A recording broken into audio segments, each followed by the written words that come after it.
Amariel. I would like to say Salomah, Rakaslam, Shalom, Salam Alaikum, and Howshua. My father, my name is Amariel. I'm the son of Daniel, or Daniel. He's the son of Daniel. He's the son of May. He's the son of Charles. And his father's name was Anderson. He was born in 1880 in Alabama. He was, his parents was of African and American Indian descent. I'm also a minister of the Tabernacle Congregation of Prayer, and I'm also a member of the Israelite Bureau of the Israelite Organization of Unity, also called U. And also, I'm the author of the book of the Hebrew Phoenician history called the Bible. And the first thing I'd like to put forth at this reparations hearing is to say that Willie Lynch was right, but his time is up. I have the Willie Lynch letter here before me. I'm going to make this very briefly if I can. Willie Lynch, this is just for you individuals that are not aware of who Willie Lynch was. He was an advisor that came to America in 1712, and he gave us advice on how you could keep a black man totally mindless for 300 years. And he made this statement here. He said, in my package here, I have a footnote mentioned in the controlling of black slaves. I guarantee every one of you that if you install this correctly, that the slaves will at least be mentally blind for at least 300 years. This method is simple. And any member of your family, and any member of their family, or any overseer can apply it. I wasn't going to read this whole thing, but I'm not going to go off into this method that he indicated on how to keep you mentally still. But he indicated, it's interesting that he said over 300 years, he made this statement in 1812, so that's 289 years ago. So he was just 5 years short of the Million Man March. And the Million Man March was, I was there, and we had a book of the Washington Post put out, and I was there, and I actually bear witness of a million black men coming together, saying we would take the responsibility of our actions, and we would stop running from our responsibilities.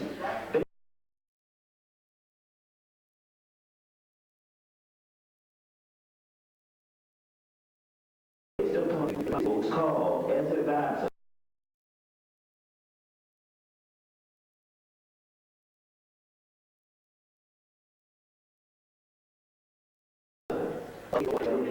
As he indicated.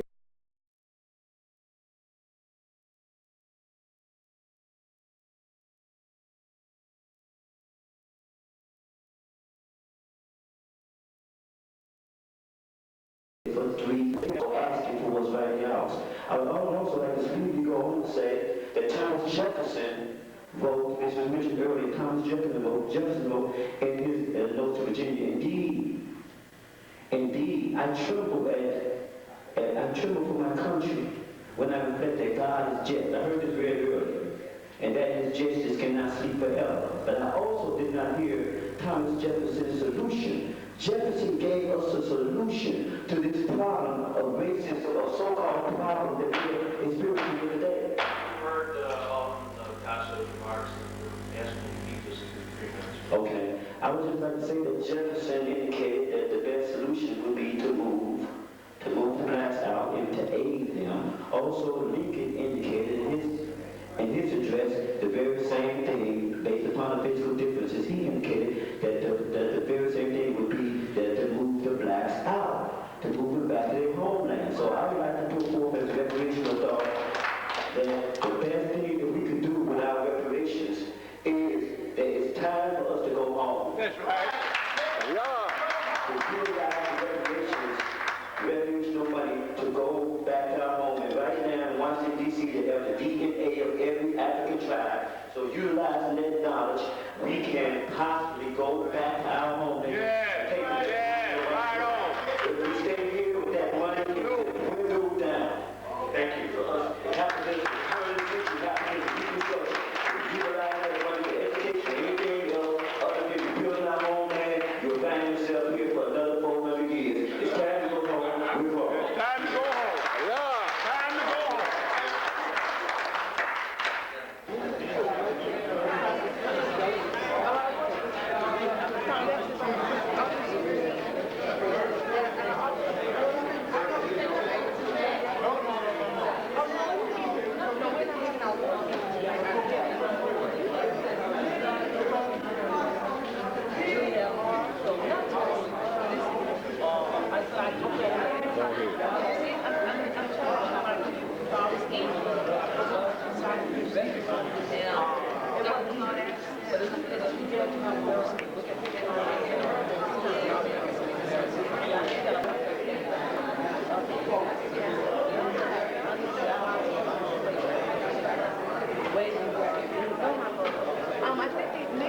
South Africa, here in Chicago, and he's long. And we have some wonderful boxes and a lot of guys from Chicago.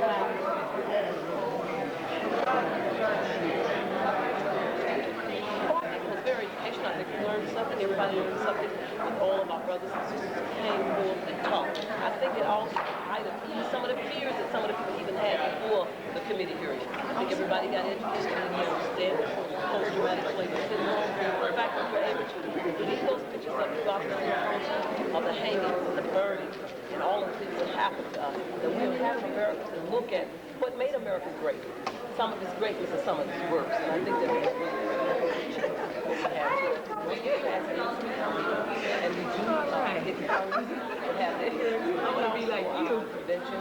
And it's important that white America look at what happened and we begin to dialogue. And one of the greatest things to have had Dr. Wade Noble, who was the founder of the National Black Psychology, one of the great black psychologists, to say that he's going to work with the white psychologists to come together to really begin the psychological impact of both the descendants of slaves and the descendants of slaves. Dorothy, John Hopkins bill also involves specifically for actual foundation of submission to the mandatory list of reparations. I think so, and that's why we're very proud to have. We invited all of our congresspeople, and we're very happy to have Congressman Davis and Congressman Rush here today, and I'm sure they're going to go back. And I think the fact that Chicago Finance Committee passed this, and then we're going to pass it out to the council. In other words, you just don't want Congress to talk about it. Oh, no, we're not. You've been talking about it already. I don't think that we're at a point we're going to be talking. We're going to deal with it. First, an open dialogue, and give it reality, and then we're going to have our own.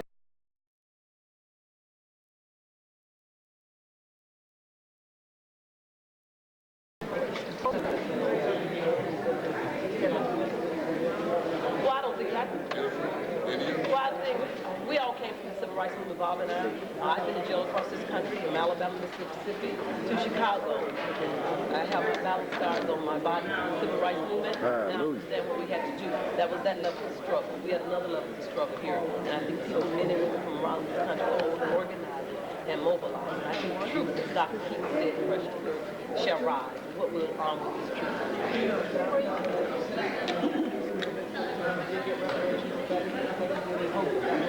Well, I think that the fact that Japanese America and the Jewish community did receive reparation is kind of what we hypocritical for America to say that we should not. Well, I think that's another discussion that's going to take place on the City Council floor. And I was pleased to hear the comments from Alderman Stone, being a Jewish officer, and he made a wonderful comment. Not thinking of Alderman Stone did tonight. And we'll see what happens on the City Council in 50 months on this week. I think America is really ready to deal with it. The question is not whether it's true. I think the question now is how. Is it that America's ready to deal with their issues? There's no real threat to their pockets. America understands not that should America get the question is how should we. We had to all grow and come to a common understanding. Point of dealing with post-traumatic slave syndrome. You have to work through fears. You got to work through your fear and all of the other things that you have. This is something that did not just get started today. This is something that's been going on for a long time. We had over people around the country who have been fighting for reparation. And what you have, those of us from around the country joining in with them. Randy Robinson has joined in. I have joined in. Other people around the country. Now that the movement is moving very fast. And certainly you'll be able to do reparation soon. Let me ask you. It's going to be go to the next person council. Two questions. That's why we wanted to finish the council meeting today, so we could pass it, so we don't have to wait and come back another month. Well, I think there's a lot of thoughts, and I don't think as an African American or one of the descendants of slaves that I have plans. There's some that said we should have a Marshall Plan put in place for African Americans. There are others that said we should have scholarships. Others talk about the land. There are others who talk about loyalty loan. A lot of things have been said, and I don't think one African American can decide what that reparation, what it should be, what form. We all are part of the puzzle. I think when we have our reparation convention, when we have delegates from all over this country, we will present to America just what it should be.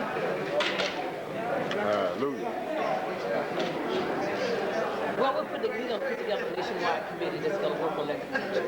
And what you're going to see is a unified front of those of us, all of us, who are descendants of slaves, and anything, a good thing in person, joining in to make sure that well, Dr. King said that, and everybody talks about the dream, but nobody talks about the fact that Dr. King said we're here to cash a check that came back to us with non-sufficient funds. America owes us that. That check had rubber in it. And the way America answered was by giving us affirmative action. And that was 50% on the check. That wasn't the whole. And then they took that back and diluted it by calling us minority. The best thing African Americans can do is stop calling themselves a minority and call themselves black. Because when you call yourself a minority, then you get yourself in another category. Everybody can't be black. Anybody can be a minority.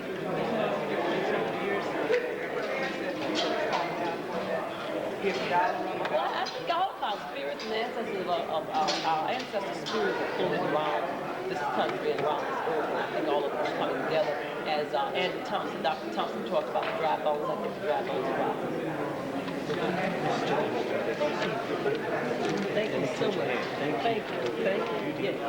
Well, thank you. I'm sorry.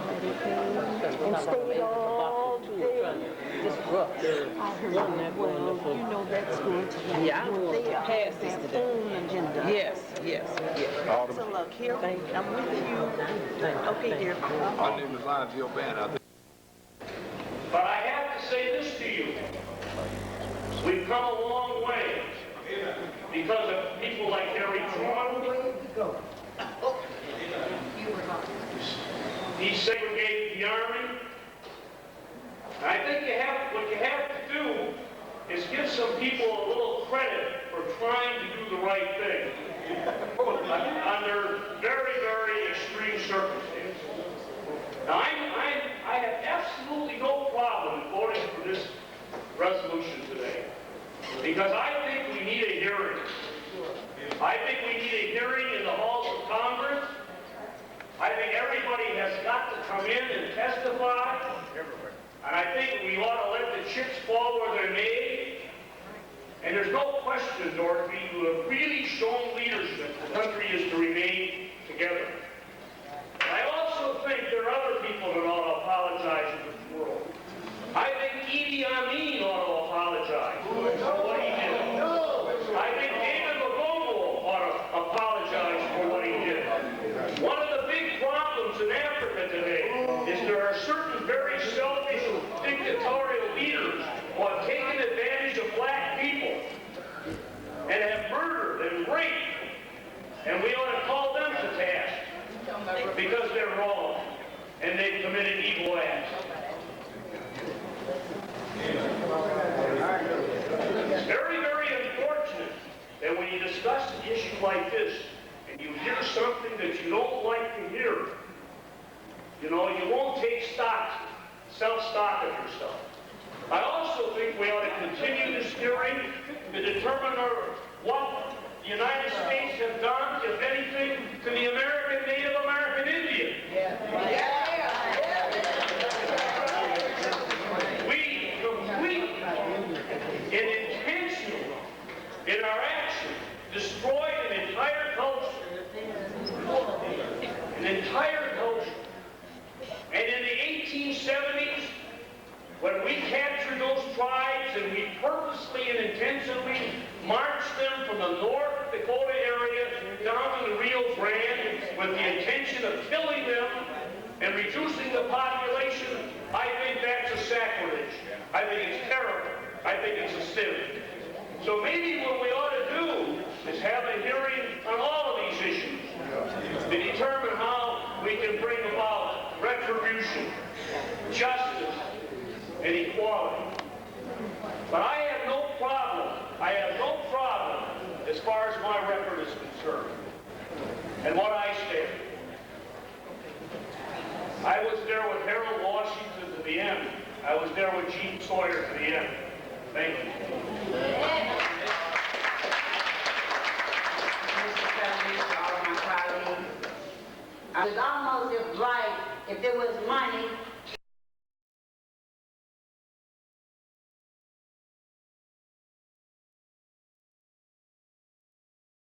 I'd have had that Chicago. Should be very proud today. day. All blacks that are involved, that live or represented here, Mr. Mayor, this is a great day. Could have not been anything ever, not this day or for the rest of my life, that I feel that I could be more proud of. What is being done here, you may not realize the magnitude of what is being done for black folks. 400 years to come up now to say that we were misused.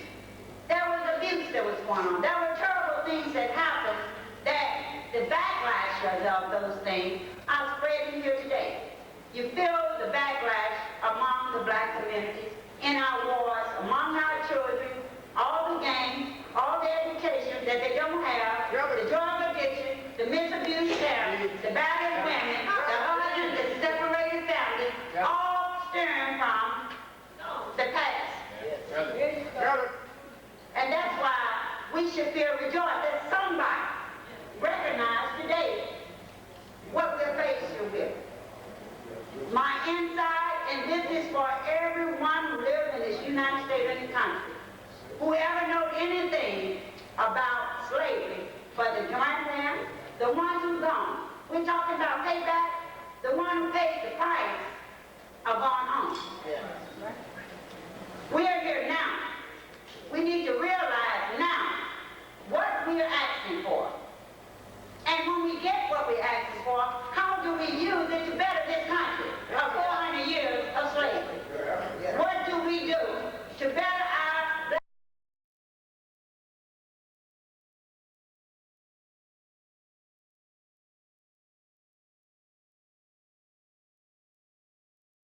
black folks?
Okay, my brothers and sisters, we tried to give you the last part of that videotape there. Unfortunately, we ran out of time here. At the conclusion, matter of fact, brothers, please run that again. I don't have to conclude this. Just run that back for them so they can get their part. Lynching, all the things that went with slavery. And unfortunately in America, after the Civil War, we kind of close our eyes. Close your eyes, close the ears, and said it's over with. It was not over with. I think it's appropriate today, whether it's apologies from the mayor, whether it's apologies from anyone, black, white, Hispanic, Asian, it doesn't matter. We are taught by our elders, we are taught by our religion. Always apologize, others apologize. And that's what we're doing today in Chicago. We'll step up to the plate. As a nation,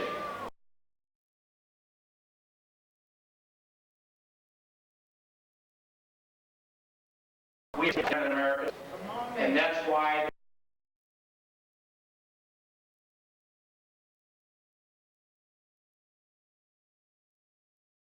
this is a very important. Be not afraid of the truth.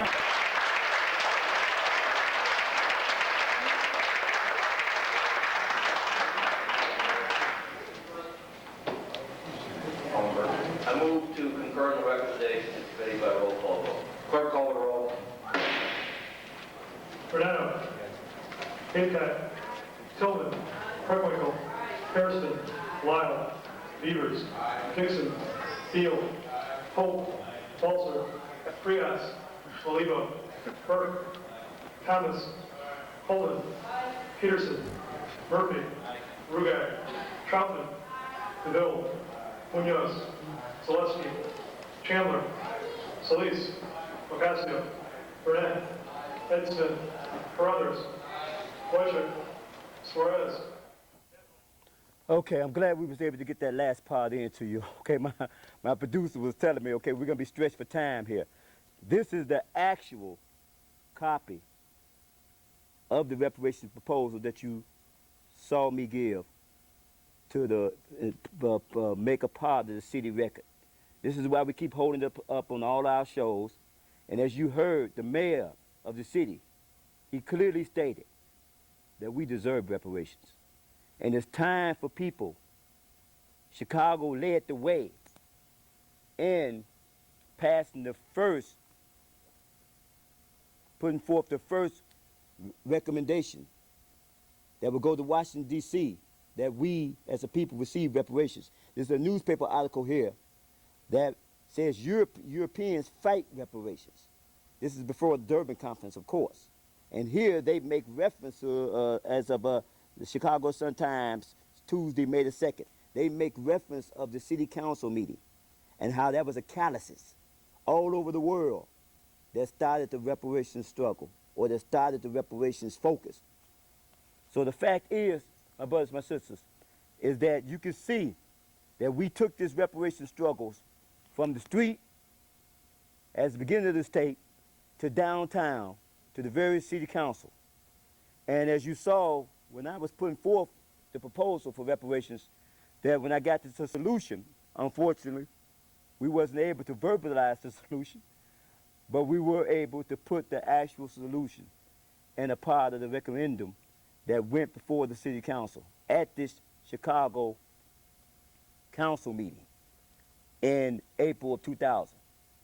So now, as we stand, we're going to try to bring you someone at the next show, somebody very important that's been dealing with the reparations struggle. We're going to try to have someone for you here, our next show. I promise you, we're going to have somebody very, very powerful, very, very powerful person that's been dealing with the reparations struggle. And very few people know about her, but we're going to expose. This is what our show is about, exposing things, exposing people that most people don't know anything about. Just like you didn't know anything about this proposal, that this proposal talks about the part of reparations, not just blacks wanting to remain and receive reparations, but also blacks wanting to leave.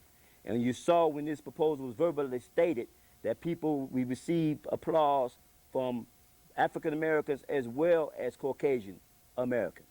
So everybody understands the fact that it's time for us to receive reparations. The problem is in what form.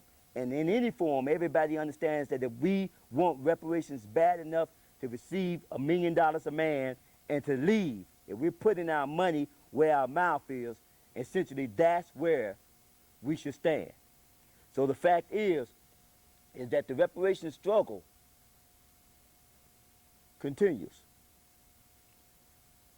At the city council meeting, we had the various different sociologists and psychologists that came forth. At the city council meeting, we had the historians that took the stand. At the city council meeting, you had various different activists like myself and other people that stood up. And the conclusion, as you saw yourself, the mayor himself, Dorothy Tillman, stood up. And the mayor himself stood up. And we made front page news that day because we said it's time to go home with our reparations. So in every show that we've been bringing to you, and even in our series, we've been putting this newspaper article up there. You people asked us on our website, and you said, okay, well, I hadn't seen anything. I don't know who you people are. And you're on TV before me talking about the reparations. So now you got some background information on us so you can see that we've been leading the way in the struggle. We struggled in Chicago. We took this proposal to New York. We took it to Frisco. We took it to Seattle. After Chicago passed its proposal for and put forth the recommendation that blacks should receive reparations, and the vote went forth. Also, Seattle was the next city that came forth and voted that we should receive reparations. And from city to city, they have constantly been voting that blacks should receive reparations. Now, this is all summing up to the H.R. 40 that's going to be studied by the Congress. And then our proposal is right up front. But it's going to take you to stand up and write your congressman and tell them that you want money, that you want that $1 million in your pocket, and that you will be willing to return to Africa and rebuild.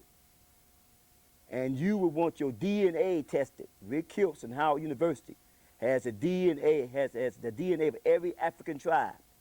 So in that mannerism, you can get your DNA tested, and you can return to the exact land, tribe that you was from with $1 million to rebuild. Reparations means repair. So if that's not repairing, sending you back with money to the place that you was taken away from, and a means of protecting yourself. If that's not reparations, if that's not repairing, I don't know what is. So as we've been saying before, over and over and over again, is that we're trying to touch base with every individual that calls us. Continue to call us, continue to talk to us on our website, continue to ask us questions, and if we can, we will give you the quality programming that we have given you today. I hope you had your VCRs on, because if you didn't, you missed the treat.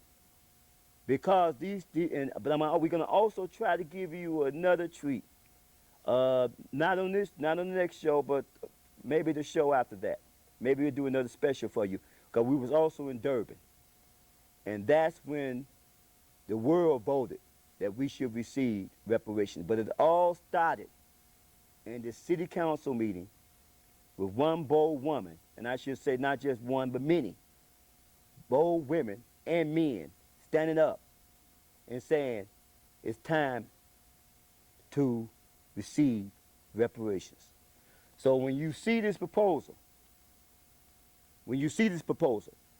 reparations and repatriation, this is essentially what we're asking for. Not just money, but also the ability to be able to leave with our money. You saw it put in the city council. You bear witness that it was there.